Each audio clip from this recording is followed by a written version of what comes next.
Hello दोस्तों, आप सभी का रॉकी सिंह ऑनलाइन क्लासेस में स्वागत है। हमने जो पर्यावरण से संबंधित तथ्यों को सीरीज स्टार्ट की है उसमें क्या है, अगला पार्ट है। ठीक है, इसमें हम पर्यावरण से संबंधित और अन्य तथ्यों को जानेंगे। ठीक है, तो चलिए शुरू करते हैं। ओके, देखिए सबसे पहला सवाल है कि ग्रीन मॉफलर का संबंध किससे है। ठीक है, तो ग्रीन मॉफलर का संबंध किससे है? ध्वनि प्रदूषण से है। ओके, तो पहले समझिए ग्रीन मॉफलर क्या है। देखिए मैंने जिस स्थान पर या जिस शहर में जहाँ पर ध्वनि प्रदूषण अधिक होता है ना, तो वहाँ पर ध्वनि प्रदूषण को कम करने के लिए ना आसपास जो सड़क है उसके दोनों तरफ पौधे लगा दिया जाता है, जिससे क्या होगा, ध्वनि हो हम तक थोड़ा कम आए। ओके, तो इसी पद्धति को, इसी तरीका को हम लोग क्या कहते हैं, ग्रीन मफलर कहते हैं। ओके, तो ग्रीन मफलर का संबंध किससे है? तो ग्रीन मफलर का संबंध हो गया ध्वनि प्रदूषण को कम करने का एक टेक्निक है। क्या? तो ग्रीन मफलर। उसके बाद आता है कि भारत में पर्यावरण संरक्षण अधिनियम, ठीक है, इन्वायरमेंट कंजर्वेशन एक्ट कब लाया गया था? तो 1986 ईस्वी में भारत में पर्यावरण संरक्षण अधिनियम लाया गया था। उसके बाद अगला सवाल बनता है कि वायुमंडल में किस गैस की मात्रा सबसे अधिक है? माने वायु में किस गैस की मात्रा सबसे अधिक है? तो कौन सी गैस है? नाइट्रोजन गैस है। कितनी मात्रा है इसकी? तो 78% है। अगर ये तो सबसे अधिक हो गया तो दूसरी किस गैस में सेकंड पर स्थान पर कौन सी गैस आती है? तो वो है ऑक्सीजन गैस। इसकी मात्रा कितनी है? तो कितनी? 21% के लगभग है। ओके, अब यहाँ से एक सवाल बन जाता है कि कार्बन डाइऑक्साइड की मात्रा कितनी है? ओके, तो देखिए कार्बन डाइऑक्साइड की मात्रा है 0.03। ओके, इसको याद रखिएगा, एग्जाम के लिए इंपॉर्टेंट है डाटा, 0.03%। लेकिन इसी को देखिए ये बहुत ही कम है, 0 पॉइंट में है। ओके, तो इसको एक और हम लोग यूनिट में इसको मापते हैं। अगर हम लोग क्या, अगर दूसरे यूनिट पार्ट पीपीएम में मापते हैं तो ये आता है 412 पीपीएम। ठीक है, पीपीएम क्या है? तो पार्ट पर मिलियन, माने 1 मिलियन में कितना हिस्सा हो रहा है। ठीक है, तो 1 मिलियन में 412। ओके, तो ये हो गया। अगर यहाँ से पूछा जाए CO2 कितना पीपीएम है, तो 412 पीपीएम। ओके, पीपीएम का मतलब पार्ट पर मिलियन। ओके, यहाँ से आता है कि सुनामी क्या है? अगर भूकंप स्थल पर होता है, जमीनी भाग में होता है, तो उसको भूकंप कहते हैं। लेकिन जब यही भूकंप किसी माने जल के अंदर होता है, ठीक है, समुद्र के अंदर होगा, तो उसका नाम हो जाता है सुनामी। ओके, तो समुद्र के अंदर उत्पन्न होने वाले भूकंप को ही सुनामी कहा जाता है।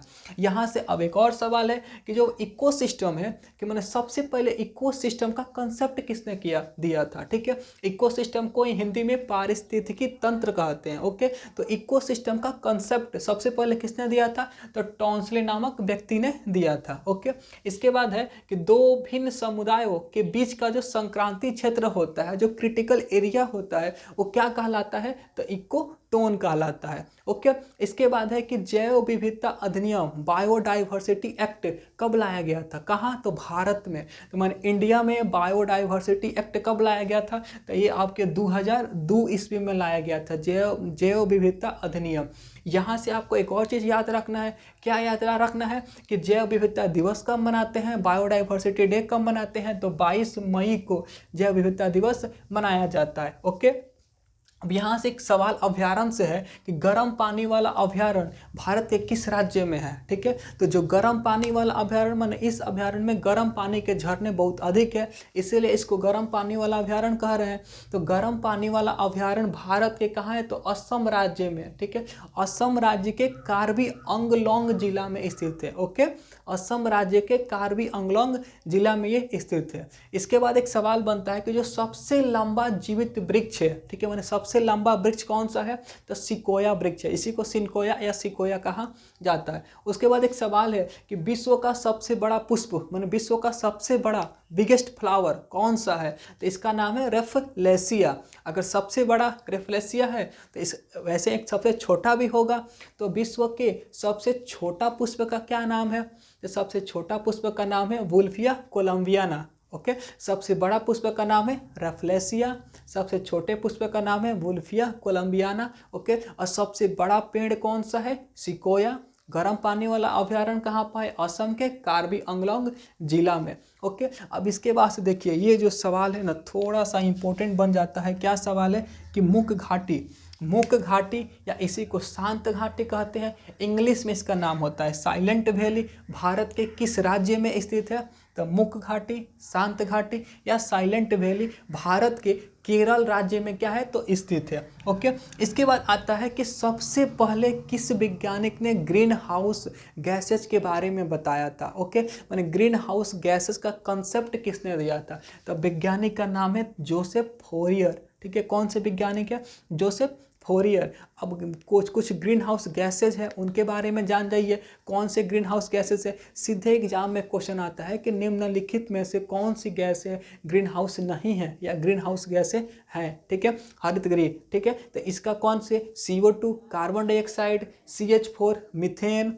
ठीक है, N2O नाइट्रस ऑक्साइड, और इसी N2O को लाफिंग गैस भी कहा जाता है। ओके, और जलवाष्प। ओके, कौन कौन सी हो गई, CO2, NH4, N2O और जलवाष्प। ठीक है, CH4 क्या है तो मीथेन का केमिकल फार्मूला है। ओके, N2O नाइट्रस ऑक्साइड है, लाफिंग गैस है, और जलवाष्प। ओके, अब देखिए CH4 जो मीथेन है ना, मीथेन गैस कुछ जगहों से निकलती है, और ये जगह कौन कौन से है, तो पहला है कि धान के खेत से। सवाल पूछा जा सकता है कि धान के खेत से, मैंने पैडी के फील्ड से कौन से गैस का इमिशन होता है। ओके, तो कौन सा फील्ड है, कौन सा मैंने गैस है, मीथेन गैस है, CH4। दूसरा है कि जुगाली करने वाले जानवर। ठीक है, जैसे कि क्या, आपका गाय हो गया, भैंस हो गया, खाने के बाद से कुछ समय बैठकर आराम से अपने जबड़े के द्वारा क्या उसको चलाते रहते हैं। ठीक है, मुंह को चलाते रहते हैं भोजन को पचाने के लिए, तो उसी को जुगाली कहते हैं। ओके, तो क्या है कि जुगाली करने वाले जानवर कौन से गैस का इमिशन करते हैं, तो CH4 मीथेन का।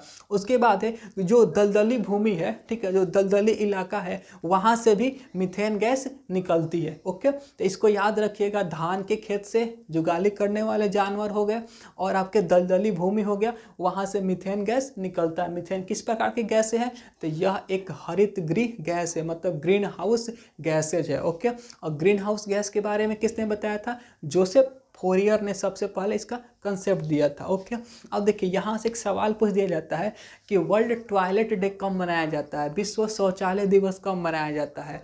विश्व शौचालय दिवस 19 नवंबर को मनाया जाता है, और इसी दिन अंतर्राष्ट्रीय पुरुष दिवस भी मनाया जाता है। पुरुषों के एकदम बेइज्जती की बात है कि जिस दिन शौचालय दिवस मनाया जा रहा है उसी दिन पुरुषों का दिवस भी मनाया जा रहा है, आदमियों का। ठीक है, तो अंतर्राष्ट्रीय पुरुष दिवस किस दिन मनाया जाता है, 19 नवंबर को। अब विश्व शौचालय दिवस भी 19 नवंबर को ही मनाया जाता है। चलिए अब हम इधर आते हैं कि जो भारत में वन रिसर्च सेंटर कहाँ है। ठीक है, भारत में वन अनुसंधान संस्थान कहाँ पर है, ठीक है, तो ये कहाँ पर है, आपके देहरादून में स्थित है। अब देखिए जो भारत का कुल क्षेत्रफल है उसके कितने क्षेत्रफल भाग पर वनों का विस्तार है। ठीक है, मैंने भारत में कुल कितने भौगोलिक क्षेत्रफल पर वन है, तो 20% पर क्या है, वनों का विस्तार है। लेकिन भारत में कितने क्षेत्र, माने जो पर्यावरण है, इन्वायरमेंट अच्छा रहे भारत का, इसके लिए कितने प्रतिशत पर होना चाहिए, तो 33% पर भारत में वन होना चाहिए।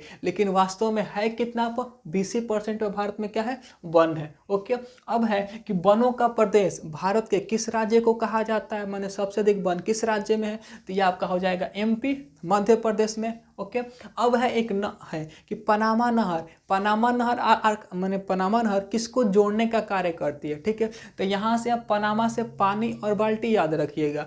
पनामा नहर पानी माने प्रशांत महासागर, और बाल्टी माने अटलांटिक महासागर। ओके, पनामा नहर प्रशांत महासागर को अटलांटिक महासागर से जोड़ने का कार्य करती है। पनामा नहर से क्या याद रखना है, पानी और बाल्टी, पानी से प्रशांत महासागर, बाल्टी से अटलांटिक महासागर याद रखना है। अब है एक सवाल कि पवन ऊर्जा के लिए महाराष्ट्र जो माने राज्य है उसका सबसे फेमस जगह कौन सा है, माने किस जगह पर सबसे अधिक पवन, माने वहाँ पर सबसे अधिक होता है पवन ऊर्जा का उत्पादन, सबसे फेमस है पवन ऊर्जा के लिए महाराष्ट्र का कौन सा जगह स्थान, ये कौन सा जगह है, सतारा। ठीक है, ओके, अब आते हैं एक बहुत ही फेमस झील है, लेक है। ठीक है, इसका नाम क्या है, डल झील। आखिर कौन सी जगह पर स्थित है। ठीक है, डल झील कहाँ है, तो श्रीनगर में है। और श्रीनगर से हमको एक और क्वेश्चन याद रखना है, क्या, पहला तो ये हो गया कि डल झील कौन सी जगह पर स्थित है, तो श्रीनगर में है। और श्रीनगर से हमको एक और क्वेश्चन याद रखना है कि श्रीनगर किस नदी के किनारे स्थित है, तो जो श्रीनगर है झेलम नदी के किनारे स्थित है। और इसी झेलम नदी का प्राचीन नाम, ओल्ड नेम, पुराना नाम क्या है, बीतस्ता नदी, इसी का नाम है। साथ ही में इसी झेलम नदी को ग्रीक दार्श मैंने ग्रीक इतिहासकारों ने, ग्रीक के लोगों ने इसको एक दूसरा नाम दिया है, हाइड्रोस्पीज नाम दिया है, ठीक है। इसी झेलम नदी के लिए ग्रीक में क्या नाम इस्तेमाल हुआ है, हाइड्रोस्पीज। और इसी झेलम नदी का प्राचीन भारत में क्या नाम था, मैंने पुराना क्या नाम था, इसका पहले नाम था बितस्ता, ठीक है। और इस नदी के किनारे एक शहर कौन सा है, इस नदी के किनारे शहर कौन सा है, श्रीनगर। और श्रीनगर में कौन सा झील है, डल झील, ठीक है। अब देखिए, एक तत्व के कारण एक रोग होता है, उस रोग का नाम है मीनामाटा रोग, ठीक है। और किसके कारण से होता है, तो पारे के कारण से होता है, ओके। पारा क्या, Hg माने पारा का होता है, तो Hg माने पारा के कारण से कौन सा रोग होता है, मीनामाटा रोग। अब पूछा जाता है कि तारापुर परमाणु षड्यंत्र कहाँ पर है, ठीक है। तो जो तारापुर परमाणु षड्यंत्र है भारत में महाराष्ट्र राज्य में पड़ता है, ओके। अब भारत का अभी आज का अंतिम सवाल क्या है कि भारत का प्रथम परमाणु परीक्षण कौन से जगह पर किया गया था, किस स्थान पर भारत ने अपना पहला परमाणु परीक्षण किया था, ओके। तो देखिए, इसमें आपको दोनों याद रखना है, दोनों का मतलब पहला तो आपको पोखरण याद रखना है, पोखरण जगह का नाम हो गया। और ये जगह किस जिला में पड़ेगा, तो आपके जैसलमेर जिला में पड़ता है। और जैसलमेर किस राज्य में पड़ेगा, तो राजस्थान राज्य में पड़ता है, ओके। तो पोखरण जिला, पोखरण जगह, जैसलमेर जिला और राजस्थान राज्य में पड़ता है, ओके। चलिए, थैंक यू।